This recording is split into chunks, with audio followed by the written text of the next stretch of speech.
Baik, bismillahirrahmanirrahim. Assalamualaikum warahmatullahi wabarakatuh. Perkenalkan, nama saya Hana Aprilia Miftahul Jana dengan NIM 202101010548, Fakultas Tarbiyah dan Ilmu Keguruan, Prodi Pendidikan Islam Anak Usia Dini.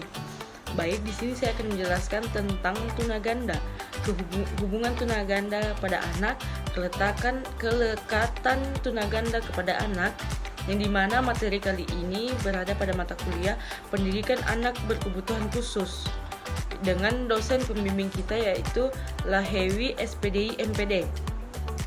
Baik, langsung saja. Pengertian tunaganda. Tunaganda adalah anak yang memiliki kombinasi kelainan, baik dua jenis kelainan atau lebih, yang menyebabkan adanya masalah pendidikan yang serius, sehingga dia tidak hanya dapat di atas dengan suatu program pendidikan khusus untuk satu kelainan saja, melainkan harus didekati dengan variasi program pendidikan sesuai kelainan yang dimiliki. Anak tunaganda disebabkan oleh faktor yang variatif yang dapat terjadi pada saat sebelum kelainan, saat kelahiran, dan atau saat setelah kelahiran.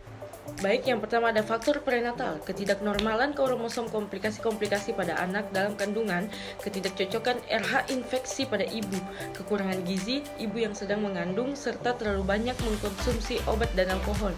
Yang kedua, faktor natal, kelahiran prematur, kekurangan oksigen pada saat kelahiran, luka pada otak saat kelahiran.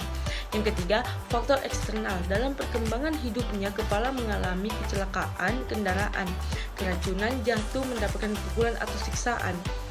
Yang keempat, nutrisi yang salah, anak tidak dirawat dengan baik, keracunan makanan atau penyakit tertentu yang sama, sehingga dapat berpengaruh terhadap otak. Karakteristik anak tunaganda antara lain, yang pertama, memiliki ketunaan lebih dari satu jenis, misalnya tunanetra dan tunagrahita, tunanetra dan tunarunggu bicara, tunanetra dan tunadaksa, dan tunagrahita, dan lain-lain. Yang kedua, ketidakmampuan anak akan semakin parah atau semakin bahaya bila tidak cepat mendapatkan bantuan. Hal ini disebabkan kegandaannya yang tidak cepat mendapatkan bantuan.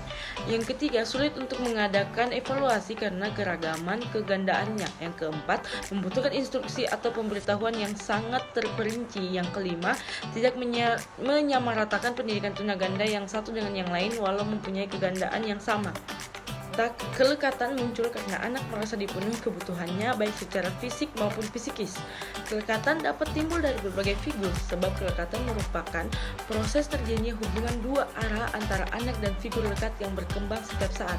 Proses ini tidak hanya tergantung bagaimana pengasuh merespon, namun respon anak terhadap pengasuh juga memberikan pengaruh yang cukup besar dalam mengembangkan kelekatan.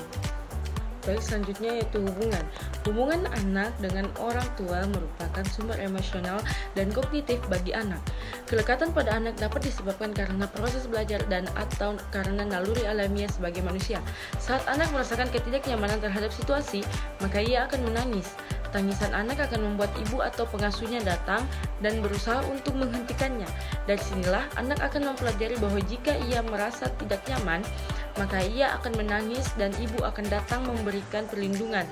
Kelekatan yang muncul secara alamiah dapat dijelaskan dengan memahami bahwa manusia sebagai makhluk sosial memiliki naluri untuk berdekatan dengan orang lain. Naluri ini merupakan sifat bawaan manusia sebelum proses belajar terjadi.